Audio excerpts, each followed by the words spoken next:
Hi everybody, Craig Hall here. Welcome to Indiana Story. Today we find ourselves in what many call the small town, Seymour, Indiana, my hometown. And we're here to talk about some firsts, some amazing firsts with Lenny Hausberger. How you doing, Lenny? Very good, doing great. Lenny's the local historian, director of the museum. He knows the facts about Seymour, and there's one story in particular that we're here to talk about today. It's an amazing, interesting story, one that I heard about as a kid growing up here, and we're going to visit a few sites with Lenny. He's going to fill us in. Lenny, let's break it to him. What's the surprise? What are we talking about today? The who? The Reno Brothers. There were 5 brothers, and I'll mention those in a little bit. But the world's first train robbery occurred right in this vicinity. Wait, so you're saying this was the first train robbery in America? That's what we believe, yes, the first train robbery, and if not the first train robbery as such, because it's believed that another robbery occurred while a train was stationary. Of course, this was during the Civil War when this happened, but it was definitely the first moving train robbery. We know at least 3 of the Reno gang jumped on board at the depot in downtown Seymour, and we know they came a mile or 2 this way. And many historians believe it was right here where the Indiana State Police Post was. They would have had horses right here. Okay, so you're telling me that there used to be a railroad track here then. I see a road. I'm looking for the track. Yeah, there was an old railroad track in this vicinity. And most historians believe this is about where it happened. Some believe it happened maybe a little bit more east where Cummins Engine Company has built here recently. But it was very organized. We know that they made off with at least $10,000 in gold coin. And they robbed the express car, Adams Express car, and that got the the Pinkertons involved. So let's go back a second here. When did this happen? This was October 6th of 1866, and many call it the world's first train robbery. And so the first one happened here. Were there many more? There was another one that happened here, and the big one, though, the big pay one was in Marshfield, which is near Scottsburg. That's where they made off with around $96,000. Some believe it was $120,000. Today, that would be compared to millions of dollars. But Yes. after this first train robbery here, because there was some government money involved, that got Alan Pinkerton and his detectives, the Pinkerton Detective Agency, involved. So the government brought in the Pinkertons to find their money. Exactly, yeah, and Alan was, many believe, to be the first federal detective agency because they didn't have an FBI back then. So it made it pretty famous, this story, but. So that it's a pretty amazing story. It's amazing history right here in Seymour. The track was here. I guess you mentioned that they left horses. How did they pull this off? What's the story? How did this train robbery? What were their methods?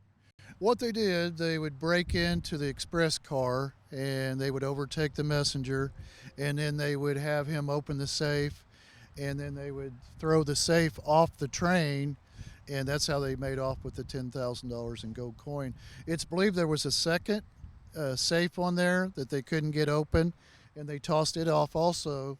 But the posse, the authorities came, and they were not able to capture the second safe, which we believe had $35,000 in it. So they still made off with at least $10,000, we know.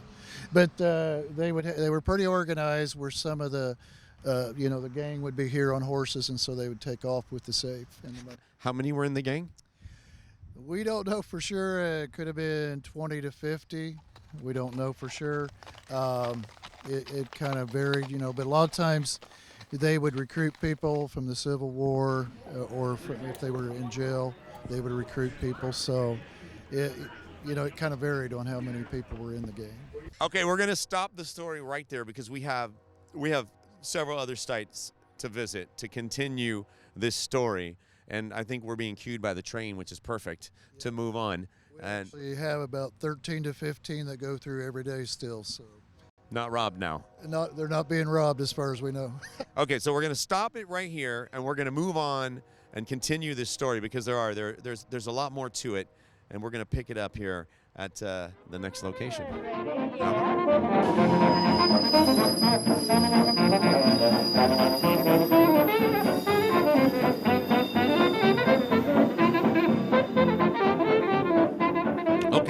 on to the next site here with Lenny. This one is, we've got another visitor here to fill us in on a few things. Come on over here. Let's find out. What is your name? My name is Erin Banks. Hi, Aaron. And where are we right now? You are at the Jackson County Visitor Center. It's the kind of a hub for information on what's going on in Seymour and Jackson County. We have a small museum here. We do our thing promoting Jackson County. And we're here for one thing right now, and that is the Reno Brothers. And it looks like you've got... We have a little information on them. Yeah, we absolutely do. We have an excellent display of some old pictures. These are pictures of the actual Reno Brothers. They're a lot of the information, some newspaper clippings. We do. They did their job in Seymour, Indiana, that's for sure. So anyway, we have the information about the gang itself, the information, really interesting information about the sisters and wives. Pretty scary bunch, and they kind of rustled up the crime, or they kind of created the crime ring in this area. But Alan Pinkerton was the one. I mean, this is kind of where the Pinkertons really started getting their reputation. Let me ask you this. We haven't heard much about Laura Reno. Mm-hmm. She, the whole family was really notorious. She's actually buried here in our Seymour Cemetery. She was kind of a wild thing, and she ran her course, but she wasn't as criminal element as just notorious.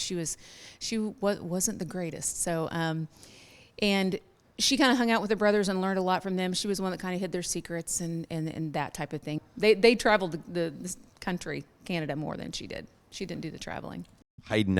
Hiding out, keeping the secrets down in Rockford, absolutely. Amazing stuff. So the Reno gang was the entire family, not just a few brothers. Absolutely, yeah. There were so many people. They call them the Reno Brothers, and there were a handful of Reno brothers. The Reno sister, dad, mom, but the Reno gang was pretty invested. There were quite a few of them. Lenny was just telling us the story of the capture, and we're about to make our move to follow that timeline to a couple more items. He brought us here because he told us that you have one specific thing that we really needed to see. It was the next step in the timeline. What is that? I do. We have the jail cell that Charles Anderson was hung in. Charles Anderson was a member of the Reno gang. Mm-hmm. And that jail cell was not in Seymour, though, right? No, it wasn't. It was the federal prison in New Albany. And so when they decided they were going to redo and tear down the New Albany jail, I mean, for lack of a better explanation, some businessmen here in town thought that was a real shame because that was a part of our actual history. So they had it shipped up here, and it's now sitting out there in my backyard. And we're going to see it. We're going to go take a look at this jail cell where how many of them were captured on that night? Which night are we talking? The Pinkertons waiting for him on the train. Okay, there were two. We know of two that were captured. Yes, that were wounded, and the rest got away. So, yeah. All right, let's go see what happened to those folks who got captured. So we've made it outside the visitor center here. This is the infamous jail cell that they're telling us about. Yeah, this is one of the jail cells from New Albany. This is the one that Charlie Anderson was in before he got hung that night. So which one was Charlie Anderson? He's not named Reno. Okay, in New Albany at the federal jail cell, as Aaron had talked about, three of the brothers were hung and Charlie Anderson, who was an influential gang member, a leader. The brothers were Frank, Simeon, and William, the ones that were hung. So, and then also Charlie Anderson, as you know. But so this came from New Albany, and we're proud to have it here in Seymour because it is part of the history here. Well, we heard the story how it got here. Let's see it. Can we open it? Yes. Oh, that's a heavy door. Wow. Holy cow, look at this thing. Talk about an iron box. Solid. I don't think there's any breaking out of here. That does not look like a comfortable bed for Charlie. Yeah, Charlie Anderson. And like I said, he was one of the leaders of the gang. So it wasn't just the Reno Brothers. That was the name of the gang. Yeah, the Reno Brothers gang. But really, the four brothers were the main ones, but then Charlie Anderson was one of the influential leaders. There was a fifth brother. In Elvis Presley's first movie, he played the fifth brother, and that's Honest Clint. Honest Clint was not part of the gang, is what we believe. Now, this was the baby brother, Clint, right? He was actually a year older than William, but I think because they had the 12-acre farm, somebody had to stay back and run the farm.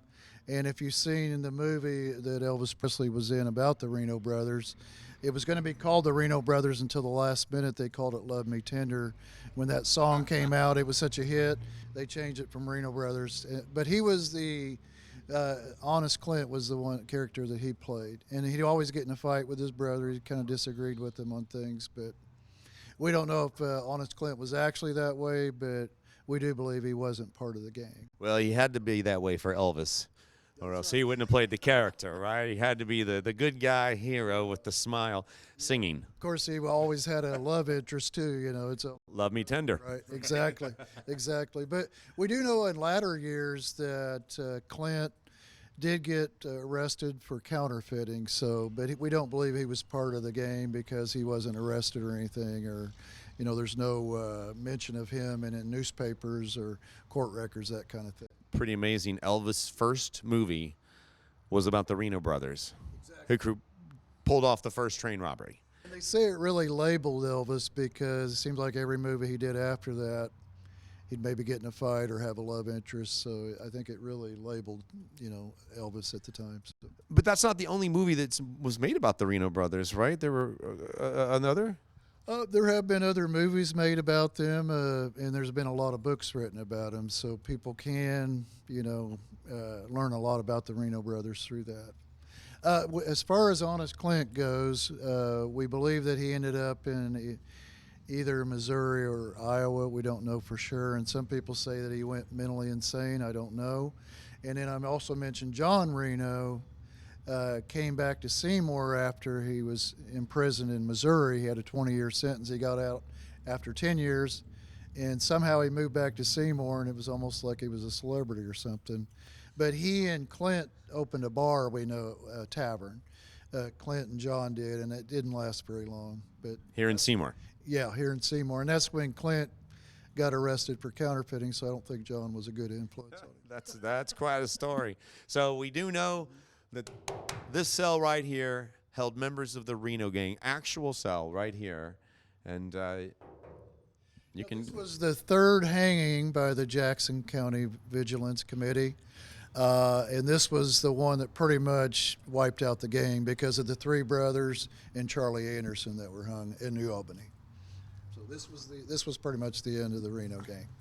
The end of the Reno gang, and he said it a couple of times now. He said hung, hung, hung. I should not have said hung. I should say hanged, right? Hanged. Hanged, hung. I'm an economics teacher. I'm not a English teacher. Well, my point, the whole thing is that this jail cell wasn't the end of the story.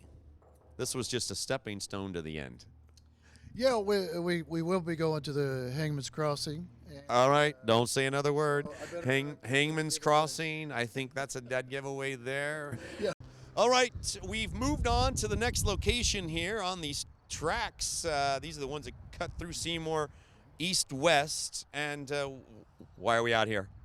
This is Hangman's Crossing, and this is where 3 of the gang was hanged on October 6th of 1866. There was a train that were carrying the 3 Reno gang members, and the Vigilante had, had been formed, and it was called the Jackson County Vigilance Committee or Scarlet Mask Society, and they stopped the train right in this area, and they hung the 3 members on a tree that was stood right in this area, a beech tree of all trees. Then a few days later, a wagon was coming through here bringing 3 more gang members, and the Vigilante Committee stopped them right here in the same spot and hung 3 more gang members right here. So that's why today this is known as Hangman's Crossing. Six members were hung. 6 of the men. The brothers. The second hanging, Frank Sparks was part of that, and he was a leader of the gang. So it was, a game changer. But as I showed you, the jail cell where the brothers were kept, that was a third hanging, and the Vigilante had to jump on a train and go to New Albany, and we believe there was about 65. So they came from Seymour. They went to New Albany to take care of those guys. There wasn't a New Albany crew that pulled them out and hung them. Well, they thought New Albany was far enough away because they knew the gang and the brothers were Wow. probably going to be hung. People wanted to hang them, the vigilante. So they took them all the way to New Albany and kept them in jail there. But the vigilante jumped on a train. We believe there were 65 of them. 65. They were carrying guns and clubs. And so they basically broke into the New Albany jail. We've heard they shot the sheriff in the arm because he would not give them the key. They shot the sheriff. And they shot the sheriff. That sounds like a song, doesn't it? doesn't And we believe that the wife who lived in they lived in a quarters in the jail cell, handed over the key. And so that's how they were able to get the brothers out of their jail cells. There they hung Frank, Simeon, and William, and Charlie Anderson. And I showed you the jail cells. Right. We saw the Charlie Anderson cell earlier. So we had 4 hung in New Albany, 6 here in Seymour at Hangmans Crossing. So Hangmans Crossing, this is we're at the intersection of Tipton Street, which is US 50, and 2nd Street here in Seymour. Yeah, this was a popular site for a while. After the hangings, people would board trains and they'd come by here. The train would stop and they would clip things from the tree, whether it be rope or leaves or branches. Rope. So there was There rope. was still rope hanging, and that went on for years. And we don't know for sure who burned the tree down. Some people believe it was Laura, their sister, Laura Reno. And we don't know exactly who it was, but the people from the town didn't like everybody coming through, and they didn't even like to acknowledge the Reno gang, so the tree was burned. So it became a tourist attraction. It did for several years. It became a tourist attraction. And the folks here were so angry at the Renos that they wanted to erase all remnants of them. Yeah, and again, we don't know for sure who burned the tree, but we know it was someone in Seymour. And again, many historians believe it was Laura Reno because she despised the citizens of Seymour. She blamed them, even though her brothers were part of a notorious gang. Right. So, Well, those vigilantes were from Seymour, I'm guessing. yeah, that's exactly right. Well, from Rockford, which is really considered a suburb of Seymour. Sure. So this is where a lot of the gang met their fate, right here. Sort of the end of their story. Yeah, this was the beginning of the end for the gang, exactly. When those 6 members were hung, the Reno Brothers knew it was going to be a matter of time. So New Albany wasn't far enough away to move them, so they met their fate there.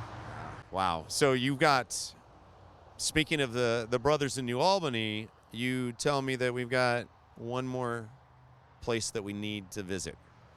Yes, we can go there now if you'd like. All right, let's do it. Come on. All right, Lenny, we've been to a few sites now covering this story. Where are you taking me now? We are at Seymour's old cemetery, and we are going to see the site where the 3 brothers that were hung at the New Albany jail, where they were buried. And it's an interesting story. John Reno, who was one of the oldest brothers, did not get hung because, as we mentioned earlier, he was in a prison in Missouri. And so when he got out, ironically, he moved back to Seymour, but he was serving a 20-year sentence. So he served his whole 20 and came back to Seymour. Yeah, he didn't serve the whole 20. He served 10 years, but he eventually made it back to Seymour and died from old age, basically. I'm wishing I bet these guys are wishing they would have been able to serve that 20 instead. Yeah, exactly. We do know that these three brothers, Frank, Simeon, and William, they called him Sim and they called him Bill. We know all 3 were buried in one casket. Now, it has been rumored that they were not, they were originally buried here, but it's been rumored that they were moved to another site because the townspeople hated them and they were afraid they'd get dug up or something, who knows what. And a lot of the families did not want to bury, their loved ones anywhere near the Renos. So you see this open area here. It's pretty wide open. I don't see any other graves around here. They did so much havoc to this town and then nearby Rockford, which is a suburb here, that people just didn't like them, That They explains. murdered people, they robbed people, they they did a lot of things. The train robberies that we talked about earlier were, things they did in the latter stages. Just part of their legacy of terror in the city. And it's obvious that they were not liked. Vigilantes strung these guys up. Exactly, and that's another story. There's a lot of first here. If you Google it, it says that the first train robbery was here in Seymour, and that's true. We know at least it was a moving train robbery. There's stories that there were robberies in other states, possibly why a train was, stopped. But we know that this was the first outlaw gang of Brotherhood. This was also the first train robbery, at least moving train robbery, that occurred here in Seymour. And we also know that, there were a lot of firsts with this group. They started out stealing horses, and they also did bounty jumping, which it shows that all three served in the military. However, that's not true, because what they would do, if a prosperous person who got recruited to the military during the Civil War didn't want to go, they could pay money to someone else. And so the Reno brothers would jump in there and collect the money, which was pretty good money. Then they would skip, the night after they joined a certain regiment. So they did that often, and they even became brokers, where they would find people to fill in, and they would take that money. And so they really made money in a lot of different ways. They even did horse thieving in Rockford, which is a town over here. They were said to be responsible for a lot of fires. They almost burned the whole town down, and that really helped Seymour grow, because people had to move eventually from Rockford. They did have a 1,200-acre farm over here that the Renos had, so they weren't exactly poor. But when they would burn the land, the buildings, they would try to buy it up, and they just had more property that way. So now I know why they were hated in the area. They were not good people, and this is where these three ended up, of that giant gang that you talked about. Of how many were there over the years, Reno gang members? We know of at least 20 to 30. We don't know exactly how many they had, but we talked about the hangings, where there were 6 hung there, and then there were 4 at the New Albany jail. After that happened, the people of Seymour put in the newspaper, in the Seymour Times, that anybody else that's left in the gang, if you, the same thing's going to happen to you. You are going to be hung by the vigilante. Yes. And this is where these three have come to rest, here in the old city cemetery here in Seymour. And there are still people today, even though this happened in 1800s. There are people today that still don't like to acknowledge the Reno brothers, but it's just part of Seymour's growth, because 2 railroads intersected here. Right. And Meady Shields, that started the town, became a state legislator, and he convinced them to have the railroad stop when it got to the intersections. And his town just boomed overnight. So this is why they call Seymour the crossroads of southern Indiana. It's named Seymour because Moody named it after a railroad engineer, because the railroad was going to go through Rockford. But because Moody named it after the engineer of this town, he was able to convince him to come through his town. It was called Hangmans Crossing before it was Seymour. It was really just swampland, so it was worthless land.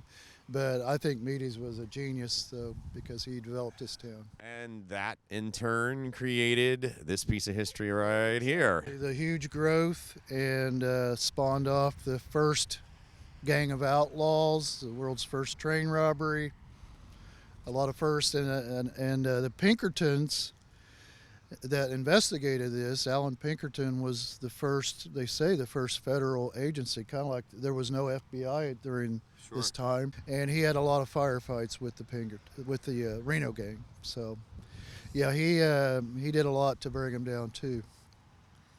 I mean, he would capture them at certain hideouts. They would go to Canada, Ontario, Canada.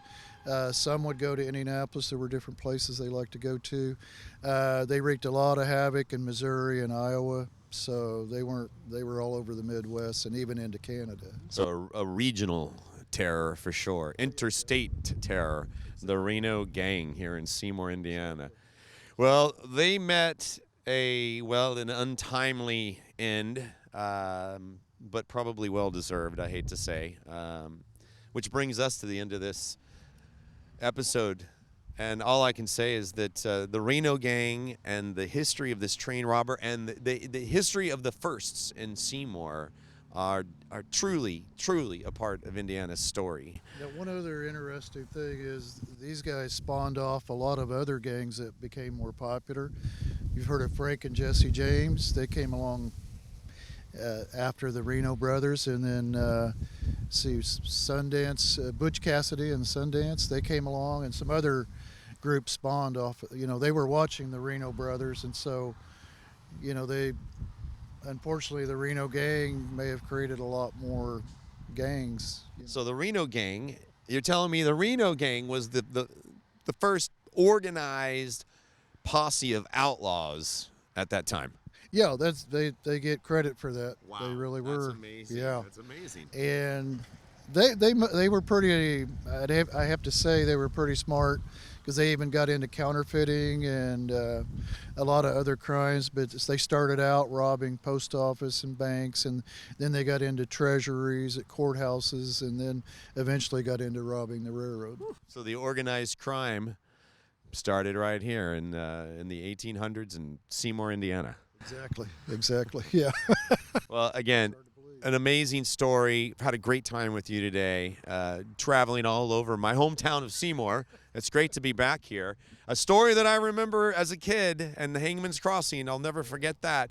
But again, I tell you, this is a great story. Thank you for joining us, Lenny. Thank you for filling us in on all this. And ladies and gentlemen, thank you for joining us. And as I said, the Reno gang and Seymour, Indiana, are truly a part of Indiana's story. Thanks for joining us.